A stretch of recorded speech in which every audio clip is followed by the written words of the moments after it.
నేపాల్ పశుపతినాథ టెంపుల్లో ఉన్నాము. ఈ టెంపుల్ పశుపతినాథ టెంపుల్ ఇది వన్ ఆఫ్ ద జ్యోతిర్లింగం, యాజమాన్య లింగం అంటారు ఇక్కడ. ఈరోజు శ్రావణ మాసం మంగళవారం.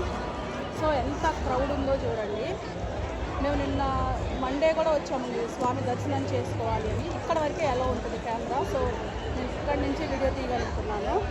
నిన్న సోమవారం కూడా వచ్చాము. బయట 2 కిలోమీటర్స్ పైన ఉందన్నమాట క్యూ.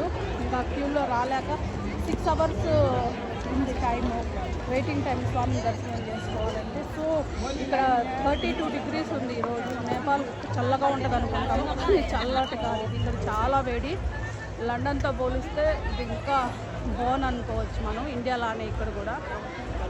సో అయితే వీళ్ళకి శ్రావణ మాసము చాలా ఆస్పిషియస్ డే అంట. మనం శివుడికి కార్తీక మాసం పూజలు ఎలా చేసుకుంటాం, కార్తీక సోమవారం అని, సేమ్ ఇక్కడ నేపాలియన్స్కి వాళ్ళు శ్రావణ మాసంలో ఉన్న సోమవారాలు వాళ్ళకి మోస్ట్ ఇంపార్టెంట్ డేస్ అంట. ఇక్కడ రుద్రాభిషేకము, కోటి హోమము అని చాలా థింగ్స్ జరుగుతున్నాయి. So we're so blessed. ఇంకా ఈరోజు శ్రావణ మాసంలో స్వామిని దర్శించుకుంటాము. చాలా పవిత్రమైన రోజు అని చెప్పి గైడ్ అంటున్నాడు. So I wanted